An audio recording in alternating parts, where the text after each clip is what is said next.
நீங்க ஒரு அற்புதத்திற்காக காத்திருக்கலாம், ஆனா உலகத்திலே நடைபெறக்கூடிய மிகப்பெரிய அற்புதம் உங்களுக்கு நடந்துச்சு. அது என்ன தெரியுமா? மனித அறிவு கெட்டாத சால்வேஷனை நீங்க பெற்றுக்கொண்டு இருக்கிறீர்களே, அந்த சொந்த குமாரன் என்று பாராமல் அவர் மூலமாக அந்த சால்வேஷன், அந்த ரட்சிப்பை உங்களுக்கு தந்த தேவன் உங்க வாழ்க்கையில காணப்படுகிற எல்லா குறைவுகளையும் நீக்கி ஒரு செழிப்பான வாழ்க்கை, ஒரு சமாதானமான வாழ்க்கை, ஒரு களிகூறுகிற வாழ்க்கை தரமாட்டாரா? நீங்கள் நிரப்பாத சகல நல்ல வஸ்துக்களால் நிறைந்த வீடுகள், நீங்க தோண்டாத துறவு, நீங்க அதாவது தம்முடைய பிள்ளைகள் எந்த கஷ்டமும் படக்கூடாது என்பது அவருடைய பெரிய ஒரு திட்டமாக இருக்கிறது.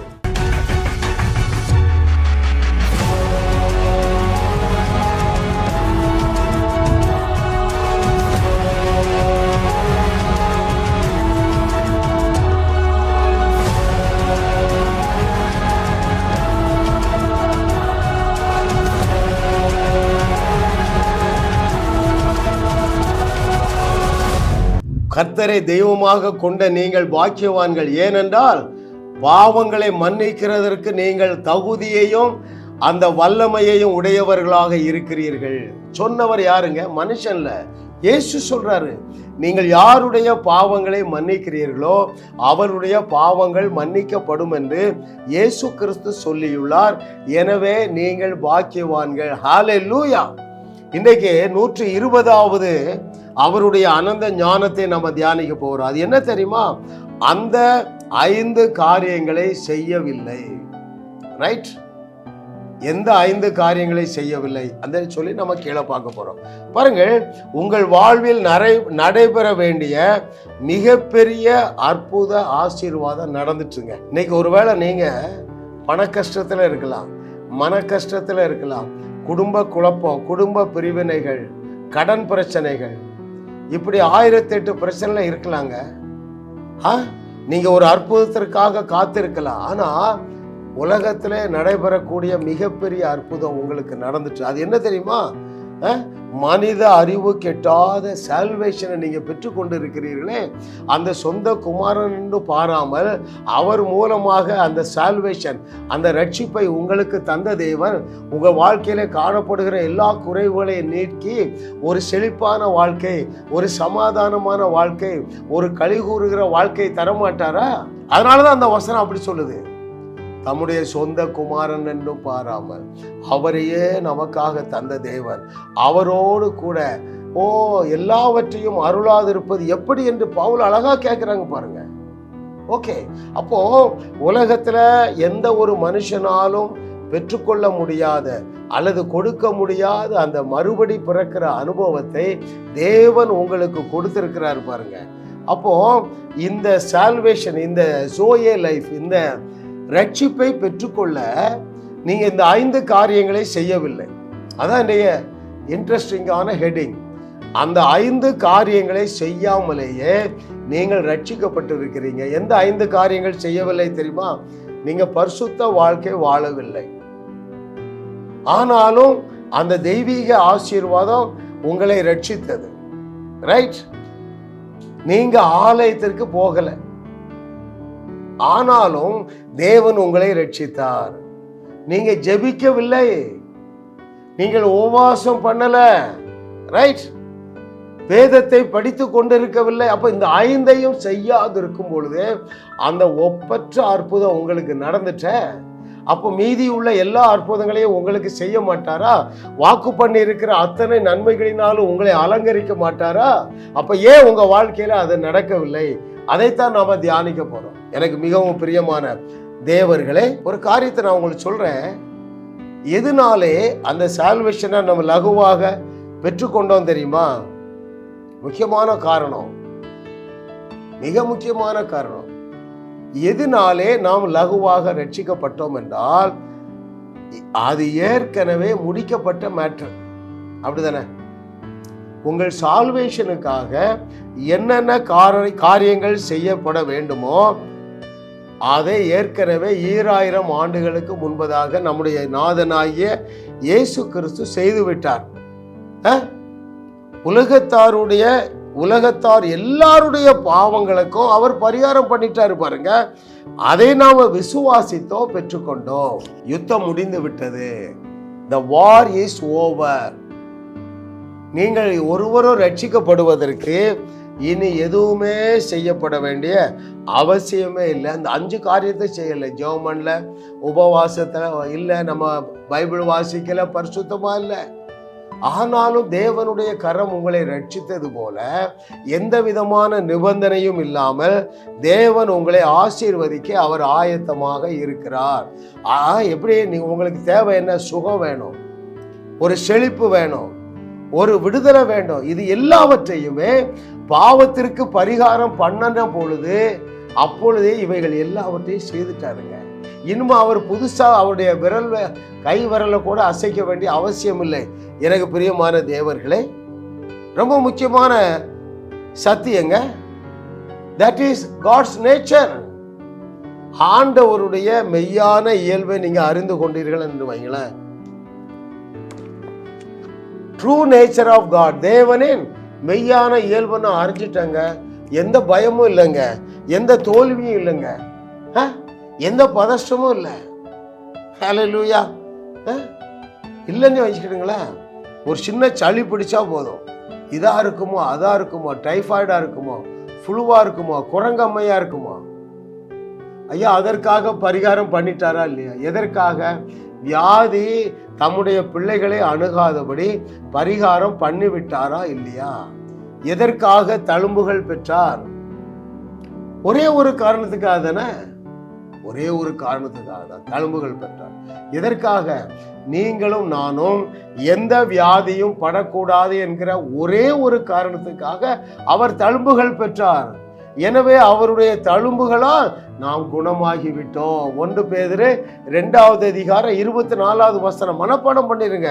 அவருடைய தழும்புகளால் நான் சுகமாகிவிட்டேன். எல்லாவற்றையும் தேவன் முன் ஆயத்தம் செய்து வச்சிட்டார். உதாரணத்துக்கு பாருங்களேன், எகிப்தியர்கள் இஸ்ரவேலிலிருந்து புறப்பட அவர்கள் சொல்றார், எப்பா எல்லாரும் கிளம்புங்க, இடத்தை விட்டு காலி பண்ணுங்கிறார். அப்பொழுதே பாலும் தேனும் ஓடுகிற நலமும் விசாலமுமான அந்த கானானை ஆயத்தப்படுத்தி வைத்திருந்தாரா இல்லையா? அருமையான தேவர்களே, fully prepared, centrally air condition. எப்படி? நீங்கள் நிரப்பாத சகல நல்ல வஸ்துக்களால் நிறைந்த வீடுகள், நீங்க தோண்டாத துறவு, நீங்க அதாவது தம்முடைய பிள்ளைகள் எந்த கஷ்டமும் படக்கூடாது என்பது அவருடைய பெரிய ஒரு திட்டமாக இருக்கிறது. எதுல கூட கஷ்டம், எந்த அளவுக்கு அவர் உங்களை நேசிக்கிறார் தெரியுமா? நீங்கள் சிலுவையிலே அறையப்பட வேண்டும், நான் சிலுவையிலே அறையப்பட வேண்டும். ஆனால் நீங்களும் நானும் லகுவாக அந்த பாவத்திற்கான பரிகாரத்தை பெற்றுக்கொள்ள வேண்டும் என்பதற்காக, பாவ மன்னிப்பை இலவசமாக பெற்றுக்கொள்ள வேண்டும் என்பதற்காக தன்னுடைய ஒரே பேரான குமாரனையே வாட்டி வதைக்கிறாருங்க. That is his love. We are not able to believe it and we are not able to understand that. Hallelujah. இதை கேட்டுக்கொண்டிருக்கிற அருமையான தேவனுடைய பிள்ளைகளே, எந்த ஒரு காரணத்திற்காகவும் உங்கள் கடன் பிரச்சனையிலிருந்து வெளியே வருவதற்கும் நீங்கள் கஷ்டப்படக்கூடாது என்பது அவருடைய திட்டமாக இருக்கிறது. உடனே அவர் என்ன செஞ்சாரு? பாவிகள் துரோகிகளை உங்களுக்காக சேர்த்து குவித்து வைக்கிற தொல்லையை கொடுத்திருக்கிறாரு. எகிப்தின் சம்பாத்தியம் உனக்காக காத்திருக்கிறது. எத்தியோப்பியாவின் வர்த்தகர்களாக உன்னை தேடி வரும் நெடிய ஆட்களாகிய சபையரின் வர்த்தகர்களாக தாண்டி வந்து உன்னுடையதாகும். அது அவருடைய ஆனந்த ஞானம் நம்மால விளங்கிக் கொள்ளவே முடியாது. எழுதி இருந்தால் ஏற்றுக்கொள்ளுங்கள். மதம் எந்த பொய்யை நம்புகிறது தெரியுமா? ஒரு இன்ட்ரெஸ்டிங்கான உண்மையான சத்தியம் பாருங்க. மதம் எந்த பொய்யை நம்புகிறது என்றால், அவர் நமக்கு தர மறுப்பதை அவரே செய்ய வைக்க வேண்டும். அதுதான் உங்க அண்டர்ஸ்டாண்டிங் படி ஜெபம் இல்லையா? எது ஜெபம் என்று மதம் நம்புகிறது? அவர் அவ்வளோ ஈஸியாக தரமாட்டாருப்பா, அவர் ரெஃப்யூஸ் பண்ணுவார். ஆனால் நம்ம என்ன செய்வோம்? உபவாசம் பண்ணி அவர் கையை திருக்கி, இதுவல்லங்க ஜெபம். அருமையான தேவர்களே, அவர்களுடைய அடி மனதில், எல்லா விசுவாசியுடைய அடி மனசில் இதாக இருக்கு. அவ்வளோ ஈஸியாக தரமாட்டாரு. சரியா? அவர் நம்ம மேல எரிச்சலா இருக்காரு, அவர் நம்ம மேல கோபமா இருக்காரு. எப்பா அவர் கோபமாகவே இல்லை. ஆனா மதம் எதை நம்புறது? நம்ம அதிகமாக ஜெபம் பண்ணி அவருடைய கோபத்தை தணிக்க வேண்டும் என்று பொய்ய நம்புறீங்க. அதுவல்ல ஜெபம், அதுவல்ல ஜெபம். ஹல்லேலூயா. உங்கள் ஜெபத்திற்கு பதில் கிடைத்தால் நீங்க அதை கண்டினியூ பண்ணுங்க. இல்லை என்றால் இந்த புக்கை வாங்கி வாசிங்க. ஜெபம் செய்ய ஒரு சிறந்த வழி, பெட்டர் வே டு ப்ரே. 100 மொழியில் இருக்குங்க. நான் இதை படித்தேங்க. இப்போ 10வது நேரம் படிச்சுட்டு இருக்காங்க. நான் கேட்பதற்கு ஒன்றுமே இல்லைங்க. நீங்க எதை கேட்குறீங்க?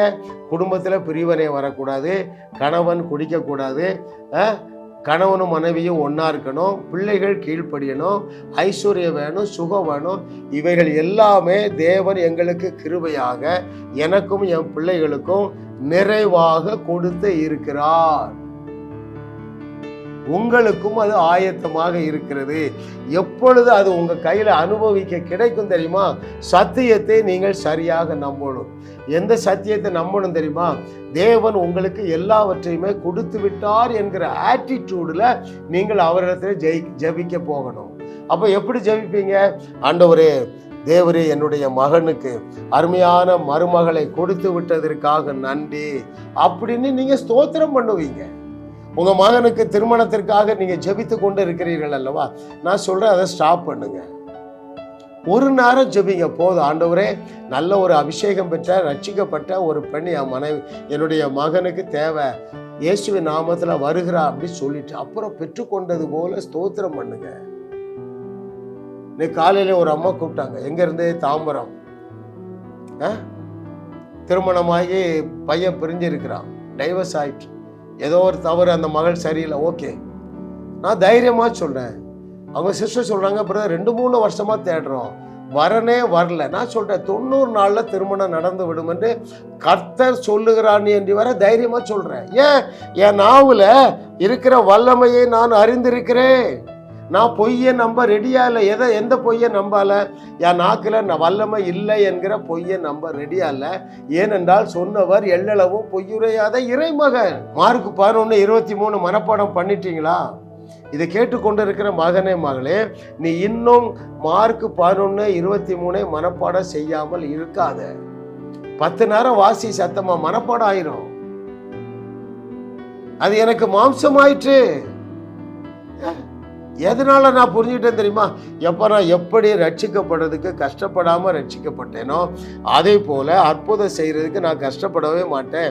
ஏனென்றால் என்னுடைய கம்ப்ளீட் மாடல் ஆகிய இயேசு கிறிஸ்து எந்த இடத்திலும் அற்புதம் செய்ய கஷ்டப்படல, தண்ணீரை திராட்சை ரசமாக கஷ்டப்படல. சொல்லிட்டாங்க. என்ன சொல்லிட்டாங்க? திராட்சை ரசம் குறைவுபட்டது. உங்க பாஸ்டர் இருந்தா என்ன செய்வாங்க? ஏதாவது ஒரு ரூமை தரங்க, நானும் 12 சீசர்களும் போய் ஜெபம் பண்ணிட்டு வரோம். அவர் என்ன செஞ்சார்? இப்படி பார்த்தாரு, கச்சாடி இருக்கு, தண்ணீர் இருக்கு, இதை கொண்டு ஊத்துங்கப்பா, மொண்டு கொண்டு போங்க. மொண்டு கொண்டு செல்லும் பொழுது அது சுவையுள்ள திராட்சை ரசமாக மாறினது போல, அதாவது எஃபர்ட்லெஸ்ஸா எல்லாவற்றையும் அவர் செய்தது போல நீங்களும் எஃபர்ட்லெஸ்ஸா எல்லா ஆசீர்வாதங்களையும் சுதந்தரிக்க முடியும், சுதந்தரிக்க வேண்டும். That is the plan and the design of the Lord. அவரு பாருங்க, அவர்கிட்ட கோபம்ங்கிறது இல்லைங்க. ஆனா என்ன ஜெபம் பண்ணும்? ஆண்டவரே, என் மேல கோபமா இருக்காதீங்க. அவர் எரிச்சல் தான் வரும்ல. ஆமா, வியாதியஸ்தர்களுக்காக ஜெபிப்பதற்கும் அவர்களை சுகப்படுத்துவதற்கும் பெரிய வித்தியாசம் இருக்குங்க. பெரிய வித்தியாசம் இருக்கு. எனக்கு தெரிஞ்சுங்க, எந்த ஒரு ஊழியரும் வியாதியஸ்தருக்காக இயேசு கிறிஸ்துவை பின்பற்றுறது இல்லை. வெரி ரேர், ரொம்ப ரேர். இப்பதான் கொஞ்சம் எழும்புறாங்க. கிருபையை போதிக்கிறவர்கள் அற்புதம் செய்ய ஆரம்பிக்கிறாங்க. சரிங்களா? ஒரு தலைவலி வைத்த வலி, அவங்க சர்ச்சில் யாருமே தலைவலி வைத்த வலியோடு இருக்கவே முடியாதுங்க. ஏன்? அவர்கள் சத்தியத்தை சரியாக அறிந்து கொள்ளுகிறார்கள்.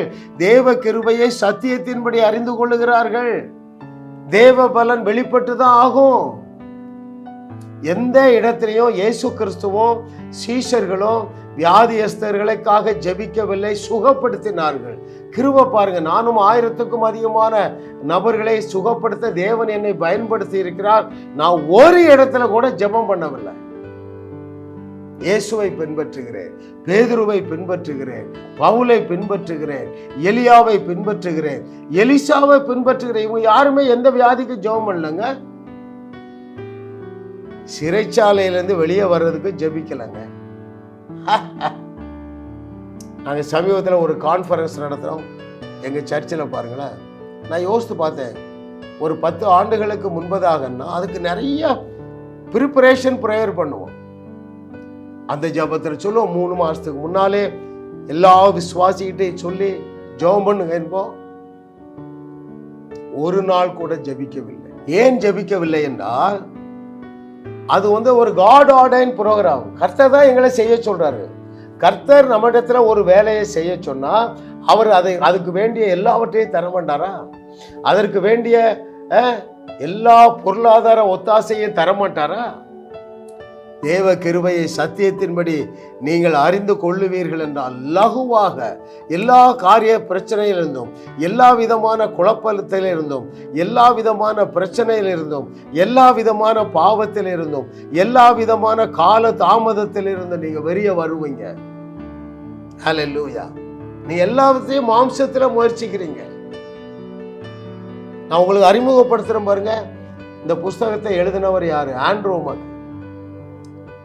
அவர் சொல்றாரு, இன்னும் 100 வருஷம் கழிச்சு வரப்போகிற ஒரு சந்ததி இப்பொழுது நடக்கிற திறப்பின் வாசல் ஜபம், உபவாச ஜபத்தெல்லாம் பார்த்து எப்படி நம்முடைய முன்னோர்கள் காட்டு மிராண்டித்தனமா ஜபித்திருக்கிறார்கள் என்று கேட்பார்களாம்.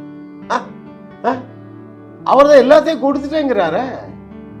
தழும்புகளால் குணம் ஆவீர்களா? ஆனீர்களா? ஆனீர்கள். ஹல்லேலூயா. ஆபிரகாமுடைய ஆசீர்வாதம் இயேசு கிறிஸ்து நாமத்தினால உங்களுக்கு உண்டாயிற்று. உங்களுக்கு உண்டாகும் அல்ல, உண்டாயிற்று. எல்லாமே டன் டீலுங்க. டீல் ஓவருங்க. நீங்க இனிமே ஒரு கஷ்டமும் பட வேண்டியதில்லை. கர்த்தரை தெய்வமாக கொண்ட நாம் எப்படி லகுவாக இந்த 5-6 காரியங்களை செய்யாம நாம ரட்சிக்கப்பட்டோமோ அதே போல வாக்குத்தத்தமான எல்லா ஆசீர்வாதங்களையும் நீங்கள் கஷ்டப்படாம பெற்றுக்கொள்ள வேண்டும் என்றால் சத்தியத்தை சரியாக அறிந்து கொள்ளுங்கள். அப்போ வியாதியஸ்தர்களுக்காக ஜெபிக்க செல்லக்கூடாது. எதுக்கு செல்லணும்? சொஸ்தமாக்க செல்லணும், சுகமாக்க செல்ல வேண்டும். அந்த வசனத்தை நான் உங்களுக்கு வாசிக்கட்டுமா? மேத்யூ 10:8. மத்தேயு 10:8. வியாதி உள்ளவர்களை சொஸ்தமாக்குங்கள், குஷ்டரோகிகளை சுத்தம் பண்ணுங்கள், மரித்தோரை எழுப்புங்கள், பிசாசுகளை துரத்துங்கள், இலவசமாய் பெற்றீர்கள், இலவசமாய் கொடுங்கள். பாருங்க, 4 காரியங்களை செய்ய சொல்லியிருக்கு. என்னதெல்லாம்? ஃபர்ஸ்ட் 4 பாருங்க. வியாதியஸ்தர்களை சொஸ்தமாக்குங்கள் தான் என்று சொன்னாரே தவிர வியாதியஸ்தர்களுக்காக ஜபம் செய்யுங்கள் என்று சொல்லவில்லை. அடுத்து என்ன சொல்லுகிறாரு? குஷ்டரோகிகளுக்காக ஜபம் பண்ணுங்கள்னு சொல்லல, குஷ்டரோகிகளை சுத்தம் பண்ணுங்கள். அப்புறம் என்ன சொல்றாரு? மரித்தோருக்காக ஜபம் பண்ணுங்கள்னு சொல்லல, ஜபம் பண்ணி எழுப்புங்கள் என்று சொல்லல, மரித்தோரே உயிரோடே எழுப்புங்கள்.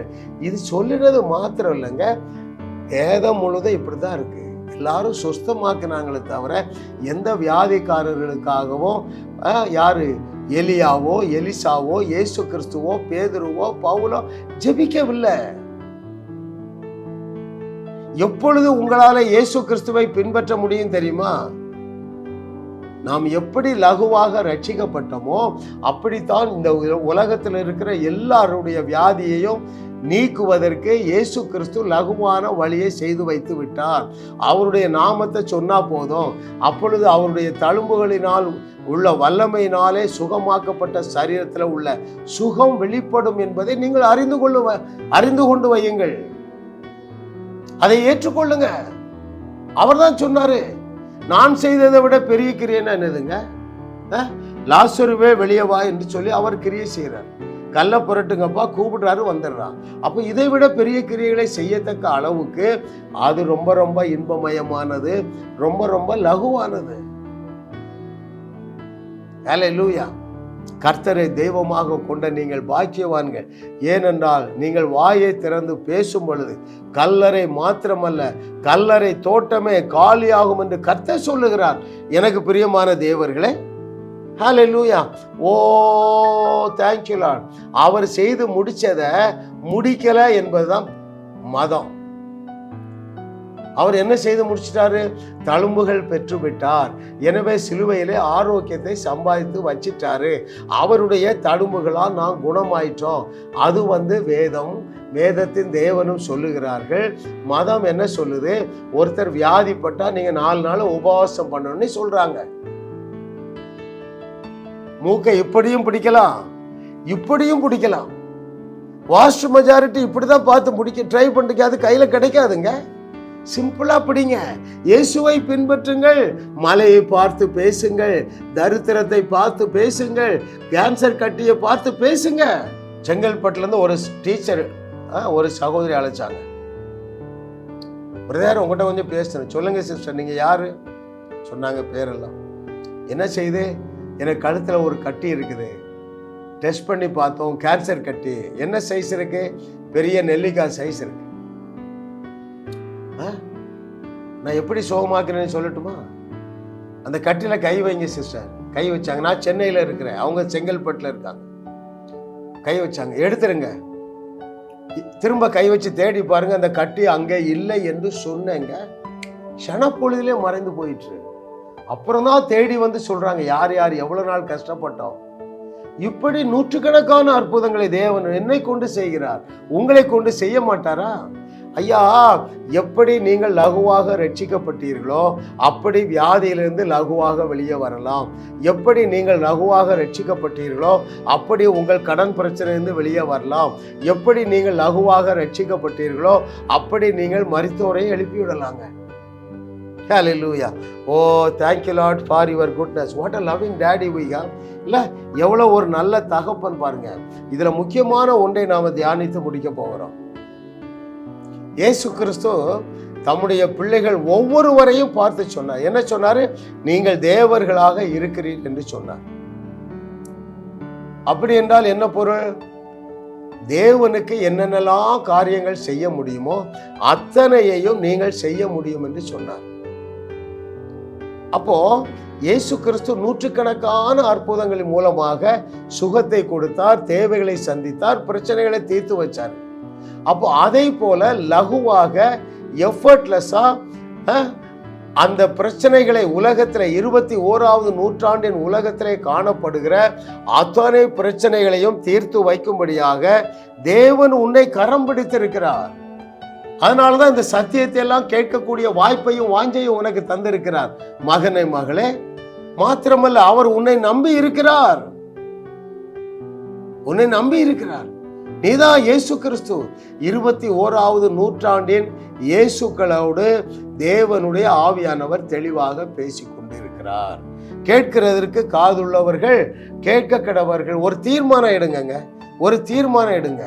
எப்படி நான் லகுவாக ரட்சிக்கப்பட்டேனோ அப்படி நான் இந்த கடன் பிரச்சனை லகுவாக வெளியே வரணும். அப்ப நீங்க என்ன செய்யணும்? நான் அறிமுகப்படுத்துகிற சில புஸ்தகங்களை நீங்க என்ன செய்யணும்? வாங்கி வாசிக்க வேண்டும். நீங்கள் வியாதியோடு இருக்கிறீர்களா? தேவன் நீங்கள் சுகமாய் இருக்க விரும்புகிறார். ரைட்? பாருங்க, என்னுடைய மகள் கலிபோர்னியாவில் இருக்கிறார், எங்க யுஎஸ்ல, அமெரிக்கா ஐக்கிய தேசத்துல. இதை ஒரு டெக்ஸ்ட் புக்கா வச்சு 20 பாடங்கள் நடத்த போறான். அது இலவசமான கோர்ஸ், பட் ஆங்கிலத்தில் தான் நடைபெறும். சரிங்களா? அதை பற்றி என்னோட தொடர்பு கொள்ளுங்க. ஐயா, என் பிள்ளையை சேர்க்கிறேன், அல்லது என்னால் இங்கிலீஷ் ஃபாலோ பண்ண முடியும், நான் சுகமாக வாழணும் என்பது மாத்திரமல்ல, எங்கள் ஊரில் இருக்கிற அத்தனை வியாதியஸ்தரையும் சுகமாக்க வேண்டும் அப்படி என்று சொல்லி உங்களுக்கு ஒரு வாஞ்சை இருந்தால் என்னோடு தொடர்பு கொள்ளுங்கள். சுகமளிப்பதை போல லகுவான ஊழியம் ஒன்றுமே இல்லை. சரிங்களா? அப்புறம் உங்களுக்கு என்ன தெரியணும்? நீங்கள் ஏற்கனவே பெற்றுக்கொண்டீர்கள். நீங்கள் ஏற்கனவே அதை பெற்றுக்கொண்டீர்கள். இந்த நாய் வால் இங்கேதான் இருக்கு, இதை பிடிக்கிறதுக்கு நாய் சுத்தி சுத்தி வருது. ஆரோக்கியம் உங்கள் நாவில் இருக்கு. இது தெரியாம நீங்க ஆஸ்பத்திரிக்கும் பாஸ்டர்ட்டையும் ஓடி ஓடி போய் ஜெபம் பண்றீங்க. ரைட்? அப்புறம் விசுவாசியின் அதிகாரம், நீ ஒரு விசுவாசி தானே, உன்னுடைய நாவில் எவ்வளவு சூப்பர் நேச்சுரல் பவர் இருக்குது என்பதை நீ அறிந்து கொள்ள வேண்டும் என்று அந்த புக்கை அங்கிள் ஒரு 10 நேரம் வாசிட்டுமே. மகனே, அற்புதத்துக்கு அளவே கிடையாதுங்க. எனக்குள்ள எவ்வளவு சூப்பர் நேச்சுரல் பவர் இருக்கிறது என்பதை நான் அறிந்து கொண்டேன். நான் பேசும் பொழுது தண்ணீரை போல அற்புதம் நடக்கின்றன. நான் கை வச்சா சிலர் விழுந்துடுறாங்க. ஆனால் என்னிடத்திலிருந்து ஒன்றுமே போனதாக எனக்கு தெரியல. ஆனால் கை வைத்த உடனே விழுந்துகிறார்கள். ஏனென்றால் என்னிடத்தில் இருக்கிற அந்த ஜீவ தண்ணீர் ஆகிய அற்புதம் செய்கிற வல்லமை அப்படியே இன்விசிபிள் ரெல்மில் பாய்ந்து செல்லுகிறது. கேன்சர் கட்டியும் மறைந்துடுது, அவங்களும் கீழே விழுந்து எழும்பிடுறாங்க. இது ஒவ்வொருவருக்குள்ளும் இருக்கிறது. எஸ், அதனாலதான் நான் தைரியமா இருக்கிறேங்க. You are a world shaker. Every child of God is a world shaker. Yes, உலகத்தை உலுக்குவர் மாநாடு நடத்துறோம். எனக்கு இதில் அசைக்க முடியாத நம்பிக்கை இருக்குங்க. Every child of God is a movement leader. Every child of God is a world shaker. Every child of God is a dead raiser. Every child of God is a world changer. ஒருத்தர் சோட போக வேண்டிய அவசியம் இல்லை. எப்படி வாழ வேண்டிய கிறிஸ்தவம் கூனி குறுகி. இதனாலதான் தேவன் என்ன சொல்றாரு, எனக்கு என்னப்பா இருக்கு, நித்தமும் இடைவிடாமல் என் நாமம் தூஷிக்கப்படுது சொல்றாரா இல்லையாங்க? நாம் அதை மாற்றி எழுதுவோம். அருமையானவர்கள், என்னோடு இணைந்து கொள்ளுங்கள். இந்த புஸ்தகங்களை வாசிங்க. உங்களால் 300 ரூபா கொடுத்து ஒரு புஸ்தகம் வாங்க முடியாதா? என்ன தொலைபேசியில் அலையுங்கள், நான் உங்களுக்கு இலவசமாக அனுப்புகிறேன். நீங்கள் கிறிஸ்துவுக்குள் யார் என்பதை உங்கள் மைண்ட் அக்செப்ட் பண்ணிடும். நான் ஒரு சாதாரண மனுஷன் கிடையாதுங்க. இயேசு கிறிஸ்துவுடைய வார்த்தையின்படி இதை கேட்டுக்கொண்டிருக்கிற அருமையானவர்களே, நீங்கள் மனிதர்களே கிடையாது. சங்கீதம் 82:6 மற்றும் 7 வசனங்கள் முக்கியமான வசனங்கள். நீங்கள் தேவர்கள் என்றும் நீங்கள் எல்லாரும் உன்னதமானவரின் மக்கள் என்றும் நான் சொல்லியிருந்தேன். ஆனாலும் நீங்கள் மனுஷரை போல செத்து லோக பிரபுக்களில் ஒருவனை போல விழுந்து போவீர்கள். இந்த 2 வசனத்தை தியானிங்க. 82வது சங்கீதம் 6 மற்றும் 7. பிலாத்துடைய அரண்மனையில் இதைத்தான் கோட் பண்றாரு. தேவ வசனத்தை பெற்றுக்கொண்டவர்கள் தேவர்கள். இப்படி சங்கீதக்காரன் எழுதியிருக்கிறார், தேவனுடைய வார்த்தை தவறாதுங்கிறாருங்க. இதுக்கு மேல எப்படிங்க சொல்ல முடியும்? சங்கீதக்காரன் அடிச்சு உடைச்சு தள்ளிட்டான். தேங்காயை உடைச்ச மாதிரி உடைச்சு வச்சுட்டான். தேவனுடைய பிள்ளைகள் மனிதர்கள் கிடையாது, அவர்கள் தேவர்களாக இருக்கிறார்கள். ஆனா மனுஷனை போலதான் செத்து நாசமா போவான்னு எழுதியிருக்காங்க. எழும்புங்க ஐயா, தேவன் உங்களை எந்த ஸ்டேட்டஸ்ல வைத்திருக்கிறார் என்பதை அறிந்து ஏற்றுக்கொள்ளுங்கள். இந்த புஸ்தகங்களை வாங்குங்க, வாசிங்க, என்னுடைய செய்திகளை கேளுங்கள். அப்பொழுது நீங்கள் என்ன செய்வீங்க? எப்படி லகுவாக ரட்சிக்கப்பட்டீர்களோ அப்படி அநேக செத்த சரீரங்களை உயிரோடு எழுப்புவீர்கள். எப்படி நீங்கள் லகுவாக ரட்சிக்கப்பட்டீர்களோ அப்படி அநேக அற்புதங்களை செய்வீர்கள். எப்படி நீங்கள் லகுவாக ரட்சிக்கப்பட்டீர்களோ அப்படியே லகுவாக உங்கள் கடன் பிரச்சனை வெளியே வருவது மாத்திரமல்ல, அநேகருடைய கடன் பிரச்சனைக்கு நீங்கள் தீர்வாக இருக்கிறீர்கள் என்பதை அறிந்து கொள்ளுவீர்கள். ஜாஸ் மினிஸ்ட்ரி செய்திகள் மூலமாக நீங்கள் ஆசீர்வதிக்கப்பட்டிருக்கிறீர்கள். நீங்கள் இந்த ஊழியத்தோடு கைகோர்க்கும்படியாக உங்களை அழைக்கிறோம். நீங்கள் காணிக்கை விதைக்கக்கூடிய நல்ல நிலமாக ஜாஸ் மினிஸ்ட்ரிஸ் இருக்கிறது. விசுவாசத்தோடு உற்சாகமாக பெருக விதையுங்கள். தேவன் உங்களை 1000 மடங்கு பெருக செய்வார். வாரந்தோறும் சென்னை முகப்பேரில் நடைபெறும் கிங்ஸ் அண்ட் குயின்ஸ் அசம்பிளி ஞாயிறு ஆராதனைக்கு அன்புடன் அழைக்கிறோம். சத்தியத்தை சரியாக அறிந்து வெற்றி வாழ்க்கை வாழுவீர்கள். சென்னையில் உள்ள உங்கள் நண்பர்கள் உறவினர்களையும் 3 மாதங்கள் தொடர்ந்து வரும்படியாக உற்சாகப்படுத்துங்கள். முற்றிலும் ஜெயமான வாழ்க்கை வாழுவார்கள். உங்களையும் வாழ வைத்து உங்கள் மூலம் உலகத்தையும் வாழ வைக்கவே தேவன் எங்களை கிருபையாக அழைத்துள்ளார்.